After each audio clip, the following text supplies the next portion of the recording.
ఓ ముహమ్మద్ సల్లల్లాహు అలైహి వసల్లం, నీవు వారికి ఈ విధంగా చెప్పు, అల్లా నిజమైన ఆరాధ్యుడు ఒకే ఒక్కడు, ఆయన నిరపేక్షాపరుడు, ఏ అక్కర ఏ అవసరం లేనివాడు, ఆయన ఎవరినీ కనలేదు, ఆయన కూడా ఎవరికి పుట్టినవాడు కాదు, ఆయనకు సరి సమానుడు పోల్చదగిన వాడు కూడా ఎవ్వడూ లేడు. అల్లాహు అక్బర్. మరి సూరా ఫలక్, చెప్పు, నేను ప్రాతకాల ప్రభు శరణ కోరుతూ ఉన్నాను, ఆయన సృష్టించిన వాటన్నిటికీ నుంచి నేను ఆయన్నే రక్షణ వేడుకుంటున్నాను. కటిక చీకటి కమ్ముకున్నప్పటి రాత్రి చీకటి కీడు నుంచి నేను ఆయన్నే వేడుకుంటున్నాను. మంత్రించి ముడులలో ఊదే వారి కీడు నుంచి కూడా నేను ఆయన్నే వేడుకుంటున్నాను. అసూయ పరుడు అసూయ చెందినప్పటి కీడు నుంచి కూడా నేను నా ప్రభు అల్లా యొక్క రక్షణ కోరుకుంటూ ఉన్నాను. అల్లాహు అక్బర్.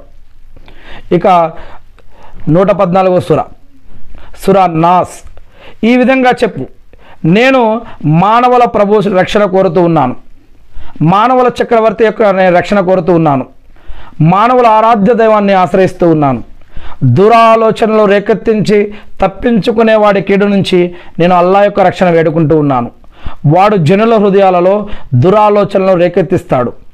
వాడు జిన్ను వర్గానికి సంబంధించిన వాడైనా సరే, మానవ వర్గానికి సంబంధించిన వాడైనా సరే, వీటన్నిటి నుంచి నేను అల్లా యొక్క రక్షణ వేడుకుంటూ ఉన్నాను. అల్లాహు అక్బర్. ఇక మరి నేను ఆ సృష్టికర్త అయిన అల్లాని ప్రార్థిస్తూ ఉన్నాను. ఇప్పటివరకైతే మనం మస్జిద్ గురించి మనకు తెలిసిన ఖురాన్లో ఉన్నటువంటి కొన్ని వాక్యాలు, హదీస్లో ఉన్నటువంటి కొన్ని వాక్యాలు చెప్పడం జరిగింది. నేను ఆ సృష్టికర్త అయిన అల్లాని ప్రార్థిస్తూ ఉన్నాను. అల్లా, మీరు అపార కరుణామయుడు, పరమ కృపాశరుడు, మమ్మల్ని సృష్టించి నడిపిస్తూ ఉన్నారు.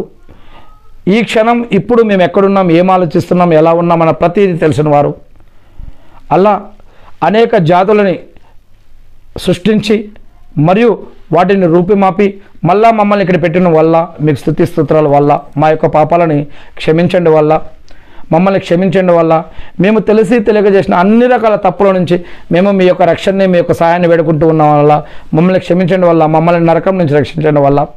అల్లా, ఇబ్రాహీం అలైహిస్సలాం గారి పైన, ఆయన కుటుంబ సభ్యులపైన, ఆయన ఉమ్మతిపై కూడా శాంతి సేవకాలు కురిపించడం వల్ల, అదేవిధంగా వల్ల మీ ప్రవక్తలందరిపైన శాంతి సేవకాలు కురిపించడం వల్ల, మరియు ముఖ్యంగా అల్లా ప్రవక్త ముహమ్మద్ సల్లల్లాహు అలైహి వసల్లం గారి పైన, ఆయన కుటుంబ సభ్యులపైన, ఆయన ఉమ్మత పైన కూడా శాంతి సేవకాలు కురిపించడం వల్ల మకామే ముహమ్మద్కి ప్రవక్తగానే వారసును చేసి, అంతిమ దినం తీర్పు దినం రోజు, ప్రళయ దినం రోజు మకామే ముహమ్మద్కు ప్రవక్తగానే వారసును చేసి, అంతిమ దినం రోజు వసీలతా స్థానాన్ని ప్రవక్త ముహమ్మద్ సల్లల్లాహు అలైహి వసల్లం గారికి ప్రసాదించడం వల్ల. ఆమీన్. అల్లా, మీరు ఈ సృష్టిలో సృష్టించిన